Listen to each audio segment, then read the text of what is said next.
as Catholics, we just, I mean, I say I can resonate with what you guys are going through. Like I said, when I came over here, I mean, it's a little bit about my background, right? As a refugee, I think 45 years ago, right? At the age of 14 and on a boat, and then came to America. So a little bit of like thinking about like our 250-year founding of America. Think about that. And 51 years of the fall of Saigon, have a lot of refugees coming here. And that's relevant to today, right? A lot of people, migrants and stuff. You hear stuff on the news, crisis, right? Migration, you hear that, right? Crisis. Not only that, I just feel also a moral crisis, okay? Things that are going on throughout the world. So it's important that you guys are here, really locking, with the gospel to give the hope, to share. And then you would be that you'll be the instrument God would use to evangelize, to help, right? To spread the message of hope. There's hopelessness, right? Darkness, right? In the world, in families, conflicts. Okay, listen up, please. I mean, there's a lot of threats and things that I see. I can talk at length, but I just wanted to stick to the gospel. What was the gospel reading today that was significant? It should be very significant. So what is today? What marks what? Jesus was what? He was resurrected, and for 40 days he was, spend the time, and next week will be Pentecost. So what is significant today? Jesus what? Okay, he was resurrected, but still was alive, right? Sharing that time with the gospel to strengthen their faith. Just like I'm saying today, a lot of people are just drifting away. Uh, so Jesus, so significant is what? What was the gospel? The main takeaway. What Jesus what? Ascended to heaven, right? No longer, okay. His mission was complete. Okay. To pass on the what? The mission to the gospel. You will be my disciples to the end of the earth. Okay. So all these places. So that's what Jesus did. That marked the significance of what's going on. So he passed on to his disciples the mission to evangelize, right? To help to carry that message. And then Father Finn said it's very significant. He went to, he sent it to heaven. Meaning what? And that was very a great thing to do, right? It was Jesus said, you're not going to leave stay in Jerusalem, and you're going to witness this. You'll be my witnesses, right? And they saw what? Jesus last time was lifted, to heaven, to the sky. They looked up, and he was no longer, right? You get that intense look, right? And Jesus was no longer with the apostles. But what was it? Did he go somewhere? It's what Father said. Did he go somewhere to heaven? You think in another place? No. Okay, that's the thing that you have to understand. It's not about abandoning or going to another place, a place out in the sky somewhere in the universe.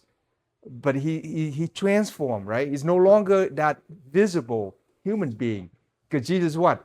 He's both fully human and wholly divine. So he's no longer, you no longer see him with his naked eyes. Okay? It's divine, his divinity, to stay with us until the end of age. Okay? Very significant. And a lot of time people are living in fear of the virus, fear of a lot of things, because they don't understand, right? The gospel of Jesus, okay? To give you the great hope. And he's here every time you go to Mass, you receive Jesus. What are you receiving? Okay? That's the thing. It's through the lens of faith. Jesus fully present in the Eucharist, but people don't get it. Okay? To nourish, to help, to transform that journey. But the thing is, it's difficult because people tend to be gravitating toward the things, the attraction, the shining objects. You see the stuff in the media, right? Sometimes these shining things talk about stuff that are kind of causing a lot of controversials and things, but we know focus on Christ being that our ultimate the salvation. If you have that faith, you have Jesus Christ, you don't have anything to fear. All right. So that's what I wanted to kind of that message of the gospel today, the significant God's Jesus ascended to heaven, right? But stay with us until the end of age. Okay. And our giving a mission to us, right? You will be my witness, okay, to the world to bring that. So to get very clear on the gospel today, what we're supposed to do. All right. And then the month of May is very significant. Why is that? What did you guys witness at a church today? What are they doing? Young Hoa, okay? So, offer the roses.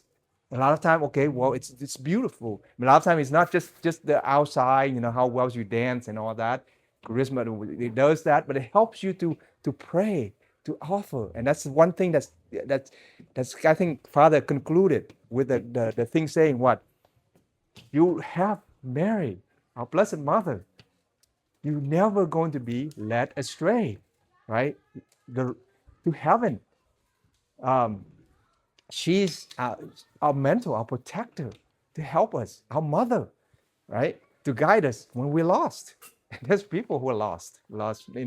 I was lost, in ways, drifting away, lukewarm, kind of gravitating to the things of this world. So that's why you always have to pray the rosary. It's very significant. Our Immaculate Heart of Mary. Go to her, right? She's never going to deny and always going to be helping families in particular, right? You guys have struggles at times, correct? From not, what is it now?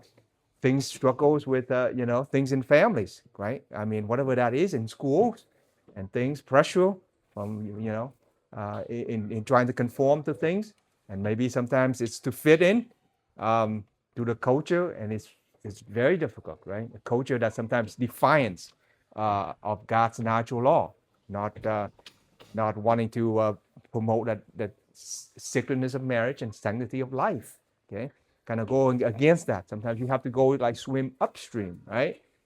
To really promote that. And I think there was one thing I just saw on PBS recently. This teen, 16-year-old from Texas, he was on TV, national televised TV. I was surprised.